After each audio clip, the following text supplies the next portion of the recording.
Quero desejar a todos os meus irmãos maçons e não maçons, judeus e não judeus, um forte abraço, aquele aperto de mão diferenciado e compartilhar com todos vocês como eu cheguei à conclusão, através das minhas leituras e reflexões, de que a vinda do Filho do Homem, segundo Mateus, já aconteceu, que era a vinda do próprio Jesus nos seus dias de vida como profeta, já aconteceu enquanto ele estava vivo. O grande julgamento já aconteceu também, quando Jesus estava vivo nos seus dias de vida. E a grande tribulação também já aconteceu nos dias de vida de Jesus, dos discípulos dele. E vamos começar então lendo Mateus capítulo 25, versículo 31, que é a respeito do grande julgamento, para vocês entenderem como esse grande julgamento já aconteceu na época que Jesus estava vivo ali com seus discípulos. Porque o texto começa dizendo assim: quando vier o Filho do Homem na sua majestade e todos os anjos com ele, então se assentará no trono da sua glória. Lembra que Jesus era muito humilde, ao ponto de dizer que o rei de Sião viria montado num jumento. Então dificilmente ele teria um trono coberto de ouro, alguma coisa nesse sentido. O trono dele poderia ser um lugar sentado ao monte com as pessoas, certo? E por que isso já aconteceu? Primeiro porque é a vinda dele, filho do homem, como profeta. Filho do homem é o profeta. Aí segundo, na sua majestade com todos os seus anjos. Quem que eram os anjos dele? Eram os discípulos. E então se sentará no trono da sua glória. E todas as nações serão reunidas em sua presença, e ele separará um dos outros, como o pastor separa os cabritos e ovelhas. Isso também já aconteceu na época dele, porque ele andava, né? Ele dizia para os discípulos dele: vocês vão percorrer por toda Israel, pregando o meu evangelho. Antes de que vocês acabem de percorrer todo Israel, o Filho do Homem já vai estar com vocês. O Filho do Homem era quem? Era ele, Jesus. Ele só falou assim: vai na frente que eu estou indo atrás, certo? E nesses tempos dele de vida, ele já estava reunindo todas as nações na presença dele, porque todas as pessoas da circunvizinhança de Israel ali, que conheciam João, que batizavam com João para arrependimento dos pecados, iam até ele, certo? Então as nações já estavam reunidas na presença dele. E ali naquele momento ele já estava fazendo a separação do que era dos cabritos e das ovelhas, do joio e do trigo, como ele dizia. Tanto que apontava às vezes para os escribas e fariseus como se fossem joio, também como apontava para os próprios discípulos dele que eram joio, como também para a multidão que seguia ele também, certo?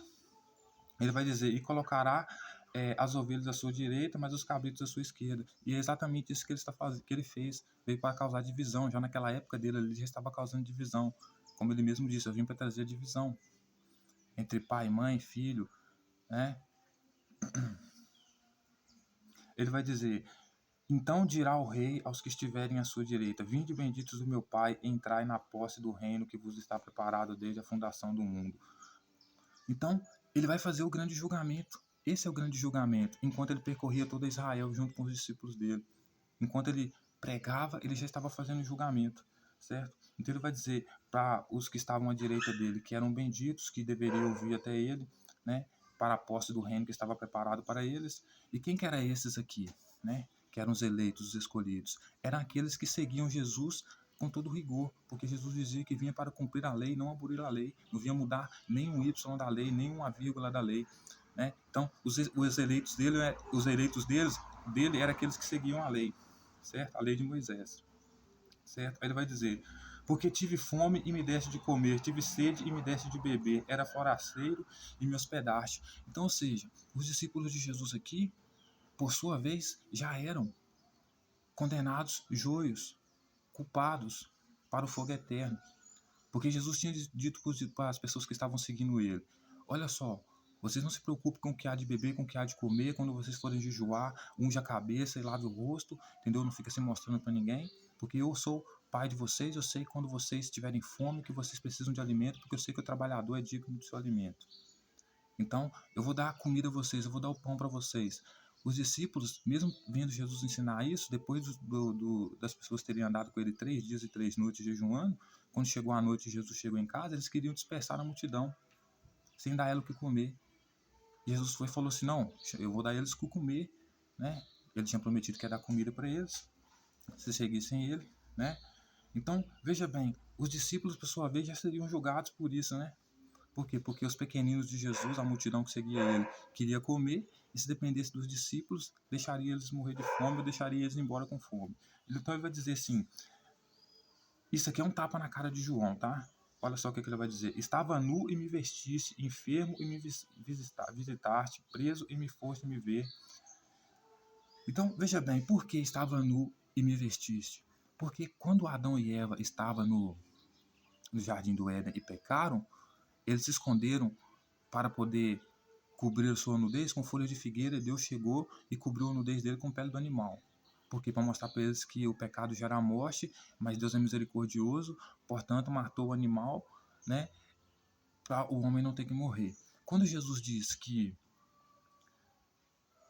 os discípulos dele, no dia do grande julgamento, ele estava nu e não vestiram ele, ele está querendo dizer o seguinte: eu estava pecador, na condição de pecador, e vocês não fizeram o que era compatível com a lei, não sacrificaram o animal para perdão dos pecados desses pequeninos. Que é exatamente o tapa na cara de João. Porque a lei mosaica, que Jesus disse que veio para cumprir, não veio para abolir, dizia o seguinte: o pecador deve ir até o sacerdote, sacrificar o animal com o sacerdote e confessar o pecado com ele. Os seguidores de João estavam fazendo completamente o contrário, quebrando a lei.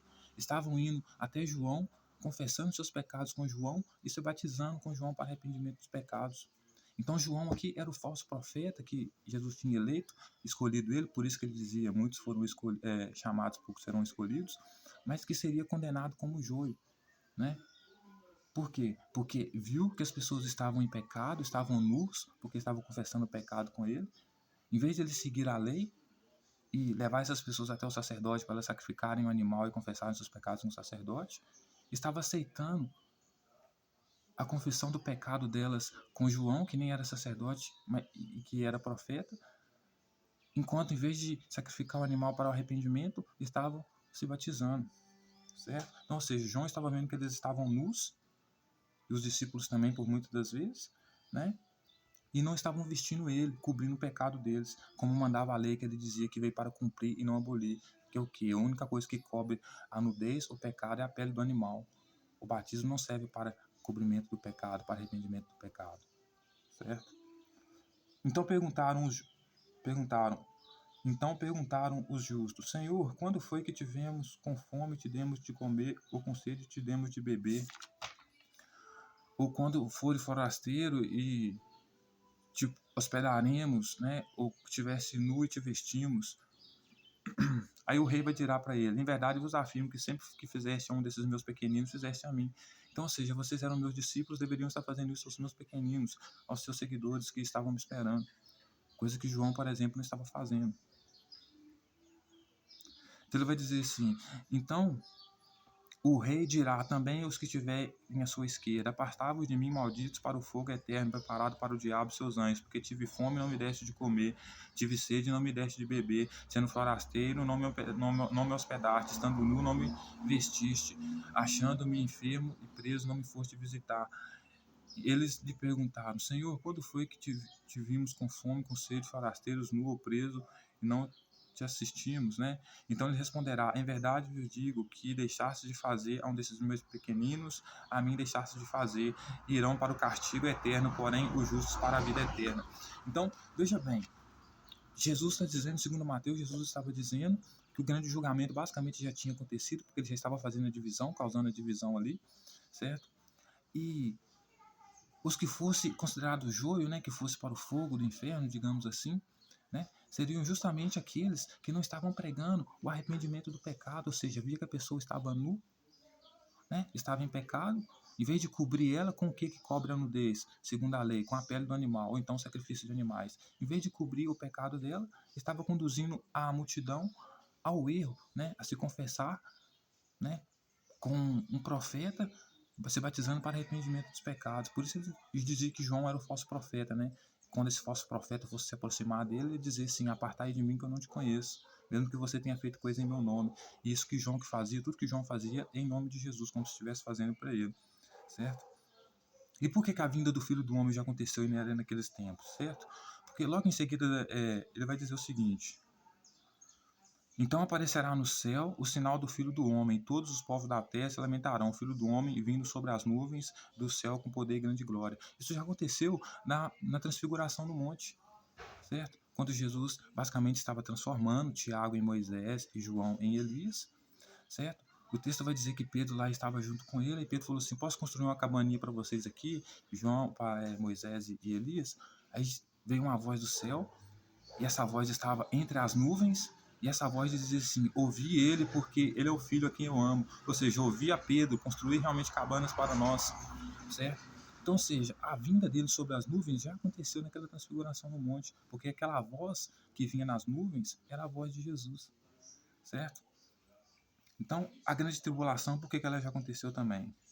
Porque ele vai dizer o seguinte: então, se alguém vos disser, eis aqui Cristo, eis ali, não acrediteis, porque surgirão falsos cristos e falsos profetas, operando grandes sinais e prodígios para enganar, se possível, os eleitos. Era isso que João estava fazendo, enganando os eleitos. Pessoas que foram eleitas para seguir o sacrifício de animais para perdão dos pecados, que mandava a lei, estavam se batizando com João para arrependimento dos pecados, certo? João estava levando, por ser falso profeta, essas pessoas aqui a serem enganadas, certo? E ele dizia que Jesus era o Cordeiro que tirava o pecado do mundo, dizia que ele era o Cristo, né? Então ele vai dizer: se disser para vocês que Cristo está aqui, Cristo está ali, não acredite neles. Por quê? Ele vai dizer o seguinte: porque assim como um relâmpago sai do Oriente e mostra o Ocidente, assim será a vinda do Filho do Homem. Que é exatamente o que ele falou com os discípulos dele. Antes de vocês acabarem de andar todo Israel, ou seja, irem em todas as extremidades desse ambiente, desse espaço, né? O Filho do Homem já vai estar com vocês, né? Ele vai dizer: vê o que vos tenho predito, portanto, se vos disseram que ele está no deserto, não saiais, que ele está no interior da casa, também não saiais. Então, ou seja, o grande julgamento era naqueles dias que Jesus estava andando com os discípulos dele, né? Então, senhoras e senhores, veja que João já estava basicamente condenado por Jesus. Por quê? Porque ele viu os pecadores, porque os pecadores se confessavam com ele, né? Enquanto se batizavam, e ele, em vez de cobrir a nudez desses pecadores, porque está nua, está em pecado, né? Cobrir a nudez dele, levando eles até o sacerdote, sacrificando o animal e falando para eles para confessar com o sacerdote, não com ele. Ele estava levando as pessoas ao erro por ser falso profeta, dizendo que estava fazendo tudo aquilo em nome de Cristo, estava se batizando, inclusive, em nome dele. Tanto que Jesus falou com ele assim, falou com Jesus assim: eu esperava que você vinha me batizar e você pede para mim te batizar. E Jesus fala que eu estou fazendo isso aqui para que a justiça aconteça. Aí, na hora que Jesus sai do batismo, vem um espírito em forma de pomba, né, sobre a cabeça dele, dizendo que ele era o filho amado. Justamente porque, para dar um sinal para o João: e João, o sacrifício de animais para arrependimento dos pecados é o que funciona na lei. O sacrifício de pombinho para os mais pobres, não o batismo, certo? Então, João via que as pessoas estavam nus, os pequeninos de Jesus, e não cobriam o pecado deles, conforme a lei que Jesus disse que veio para cumprir e não abolir sacrifício de animais para perdão dos pecados, certo? E os discípulos dele, Pedro, por exemplo, ele disse para os discípulos dele: vocês, aquele que me negar diante dos homens, vou negar diante dos pais. Pedro negou ele. Pedro chegou a dizer para ele assim: Senhor, ainda que você venha ser pedra de tropeço para todos, para mim jamais será. E Jesus tinha falado com ele: arreda de mim, Satanás, porque você é adversário, você é pedra de tropeço para mim. Jesus disse para ele: nunca jure, porque se você jurar, você vai ficar obrigado pelo que jurou. O que Pedro faz? Pedro, quando está diante da corte, lá vendo Jesus sendo julgado, jura que nunca viu Jesus, que nunca conheceu ele. Então Pedro também seria condenado ao inferno, certo? Até porque ele vinha condenar, Jesus seguia as leis, tanto que ele vai dizer assim: a lei diz que você não pode ter divórcio, o homem foi feito para ser com a mulher uma só carne, entendeu? Então, se você tem relações dentro relações, né, ilícitas dentro do relacionamento, do casamento, ou seja, você tem relação sexual com outra pessoa se casando, estando casado, você está cometendo adultério, e essa pessoa que ficar com sua esposa também está cometendo adultério. Os discípulos dele falam assim: se essa é a condição para se casar, é a condição do homem perante a mulher, ou seja, ele não pode trair ela dentro do casamento, então é melhor nem casar. Então, ou seja, os próprios discípulos dele eram tudo adúlteros, né? Tanto que um deles teve relação lá com a mulher, né? A mulher dele teve relação com Herodes, né? Que levou inclusive à morte de João. Então, ou seja, o grande julgamento ele já aconteceu, né? E os discípulos de fato fato, João e Pedro eram verdadeiramente pedra de tropeço para Jesus, como fosse adversário, Satanás para Jesus. Então, senhoras e senhores, já aconteceu, né? Não vai acontecer, já aconteceu o grande julgamento, já aconteceu a grande tribulação, né? Porque quando ele dizia assim, né? Porque a grande tribulação que eles estavam passando era inclusive pós da invasão romana, né? Então Jesus vai dizer para eles assim: eu vou vir como um relâmpago, né? Antes de vocês, por isso que ele dizia, antes de vocês acabarem de andar todo Israel, a vinda do Filho do Homem já vai estar acontecendo, já vou estar vindo. E Pedro, mas João eram pessoas que colocavam um alvo nas costas de Jesus, transformando ele em filho de Deus, um cara que vinha trazer queimar todo mundo, né? Holocausto, enquanto Jesus dizia que vinha trazer misericórdia, colocava um alvo nas costas de Jesus quando dizia que ele era o Cristo, quando dizia que ele era o Filho de Deus, sem que ele se considerava filho do homem, profeta. O Filho do homem é profeta. O Filho de Deus é o rei, sacerdote, filho do homem, profeta, camponês, certo? Então, senhoras e senhores, é isso.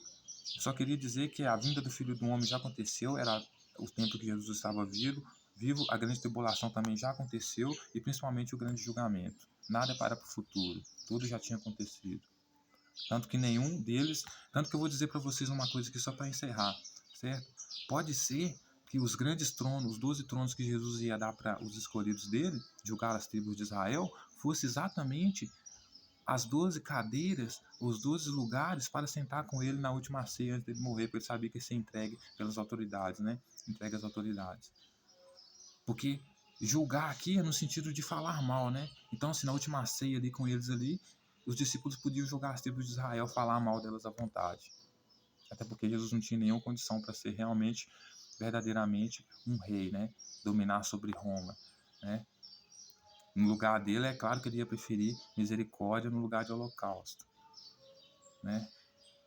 Mas dizendo que ele vinha por cumprir a lei, né? Tanto que ele nasceu nos ritos da lei. A mãe dele sacrificou pombinhos por ele quando ele era pequeno e entregou ele como primogênito para cuidar das coisas de Deus. João era o falso profeta que pregou engano, pregou ele como se ele fosse um engano. João foi o principal responsável pela morte dele, porque as autoridades já estavam de olho em João e, por consequência, de olho em Jesus, porque achavam que Jesus era o líder desse falso profeta que era João, certo? Que deixou todos nus no final das contas, não cobriu ninguém, não levou ninguém a ser coberto do pecado, que era a pele do animal, como mandava a lei, e não o batismo.